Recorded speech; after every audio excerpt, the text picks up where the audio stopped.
ആ ഇല്ല അതിൽ യോജിക്കാൻ കഴിയില്ല. കാരണം എന്താ വെച്ചാല് മതേതരത്വം പറയുമ്പോ എല്ലാവർക്കും മതേതരത്വം വേണം. അതന്നെ നമ്മളും ആശിക്കുന്നത്.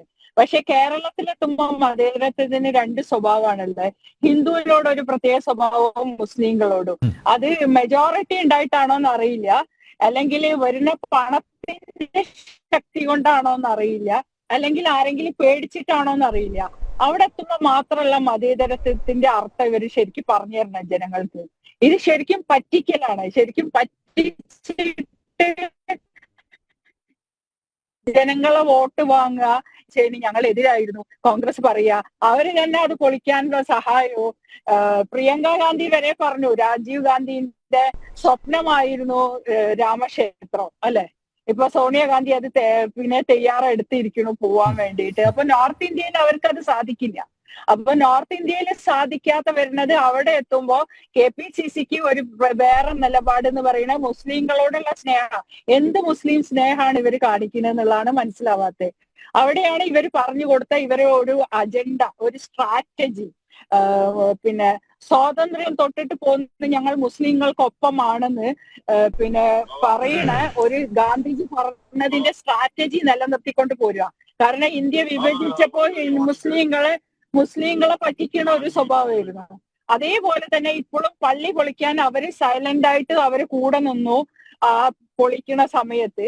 പിന്നെ ഈ കേസ് നേടിക്കൊണ്ടുവരുമ്പോ പിന്നെ ഇത് ഒരു രാഷ്ട്രത്തിന്റെ കൾച്ചറിന്റെ പ്രശ്നമാണെന്നുള്ളതാണ് ഞങ്ങളൊക്കെ നോക്കി കാണുന്ന കാര്യം. ഇതിൽ ഹിന്ദു മുസ്ലിം എന്നൊന്നും എടുക്കേണ്ട കാര്യമില്ല. ഞാൻ പറഞ്ഞ പോലെ ഇസ്ലാമിന്റെ ശക്തമായ കേന്ദ്രം മക്കയും മദീനയാണ്.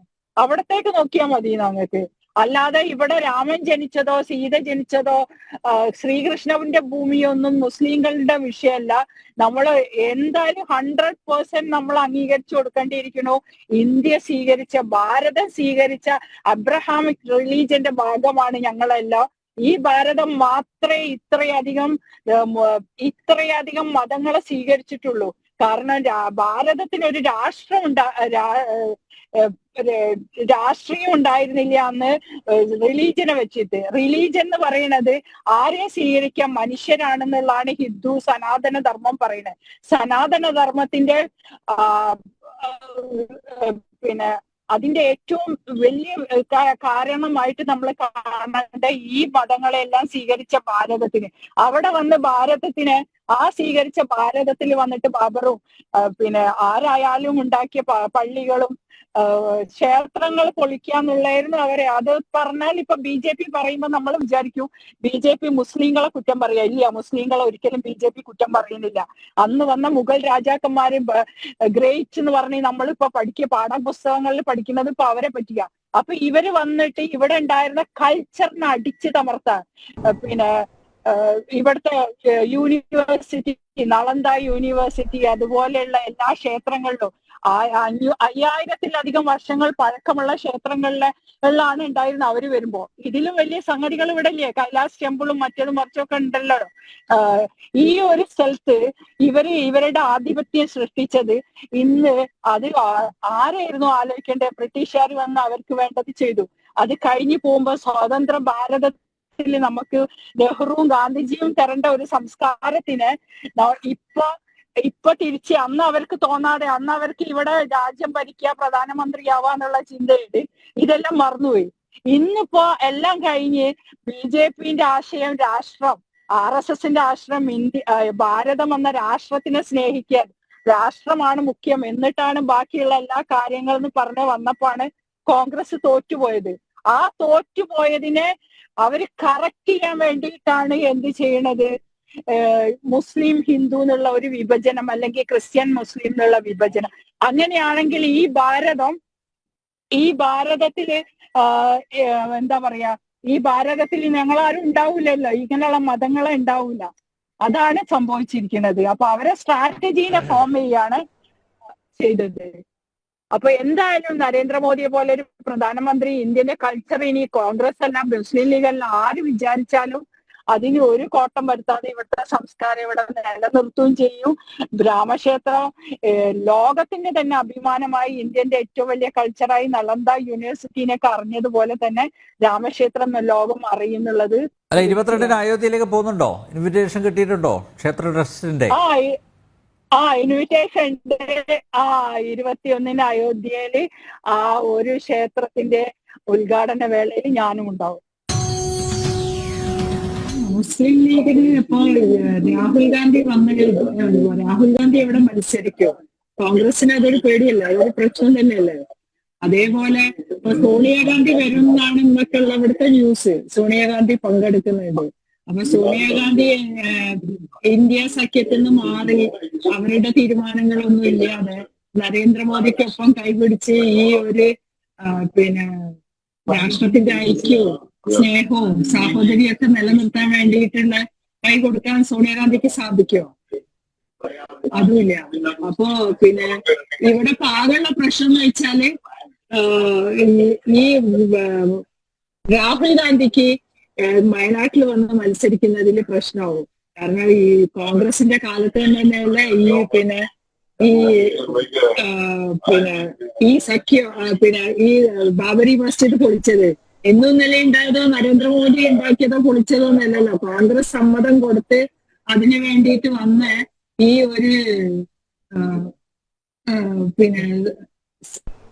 ഒരു ബാബരി മസ്ജിദ് പൊളിച്ച് അത് ഒരു കോടതിയുടെ തീരുമാനമായിരുന്നില്ല, സുപ്രീം കോർട്ട് ഓഫ് ഇന്ത്യന്റെ തീരുമാനത്തിന് രാജ്യം ഒന്നിച്ചു നിൽക്കല്ലേ വേണ്ട, ഏത് രാഷ്ട്രീയ പാർട്ടിയാണെങ്കിലും.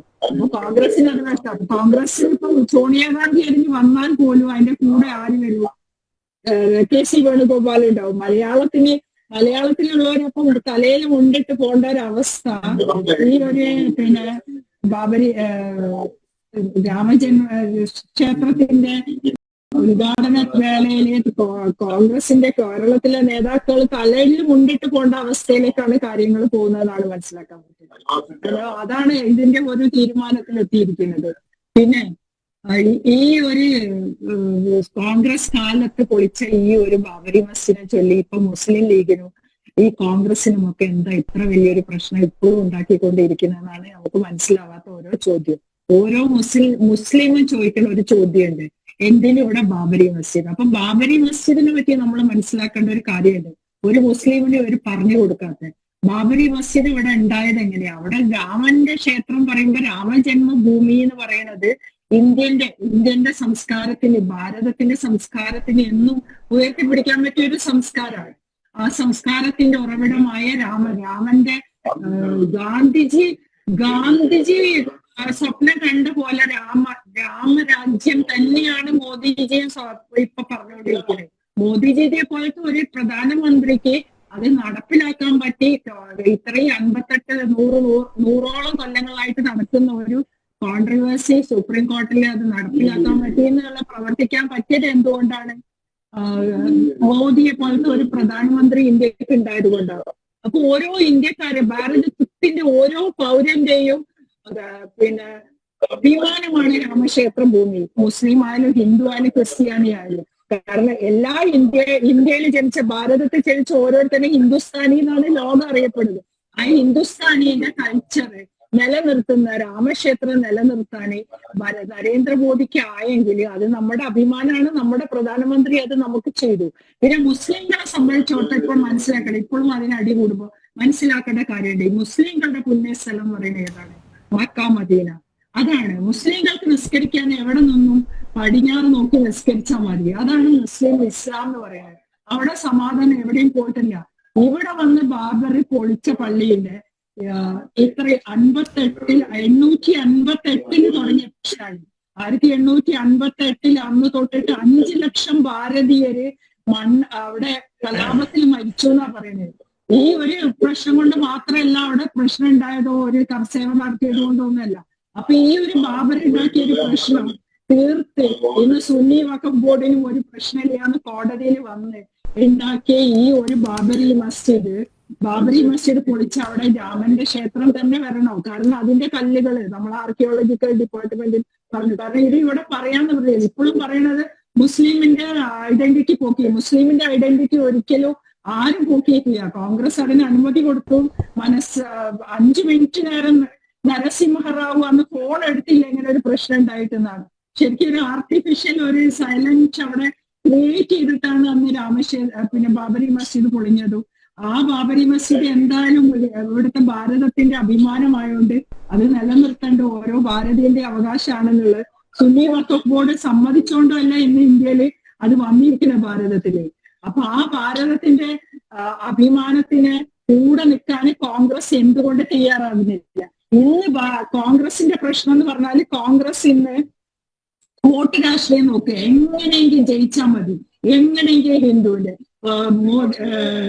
രാഹുൽ ഗാന്ധി കണ്ടില്ലേ, പ്രിയങ്ക ഗാന്ധി കണ്ടില്ലേ, ഓരോ അമ്പലത്തിൽ പോയി പൊട്ട് തൊട്ട് പ്രാർത്ഥിച്ച് മനസ്സിന്ന് വരുന്ന പ്രാർത്ഥനയും പൊട്ടുകുത്തലൊക്കെ നമുക്ക് മനസ്സിലാവും. ഏതൊരു മലയാളി ഇന്ത്യക്കാരന്റെ ഏതൊരു മനുഷ്യനും മനസ്സിലാവും. അപ്പൊ എങ്ങനെയെങ്കിലും അധികാരം പിടിച്ചു വെക്കാൻ വേണ്ടിയിട്ട് ഇങ്ങനെ ഇതിന് പോയി അവിടെ പോവാൻ സാധ്യതയുണ്ട്.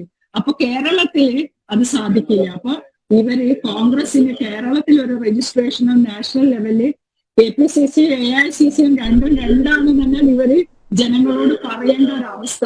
അത്രയും ആഭാസ്യമായി തീരുകയാണ് കോൺഗ്രസിന്റെ സ്ഥാനം ഇപ്പോൾ മനുഷ്യരുടെ മനസ്സിൽ നിന്നാണ് നമ്മളിപ്പോ ഇതിൽ മനസ്സിലാക്കേണ്ടത്. കാരണം അവർക്കൊന്നും പറയാനില്ല ഇതിനൊന്നും, എല്ലാത്തിനും പറയണേ. ഇപ്പൊ ആകെ മുസ്ലിം ലീഗിനെ സപ്പോർട്ട് ചെയ്യണമെങ്കിൽ അവർക്കൊന്നും ചെയ്യാൻ പറ്റില്ല. അവിടെ മിണ്ടാണ്ട് കേരളത്തിലുള്ളവരെങ്കിലും അറ്റ്ലീസ്റ്റ് മിണ്ടാണ്ട് ഇരിക്കണം എന്നുള്ളത് മാത്രമാണ് അതിനെ നടക്കുന്നത്.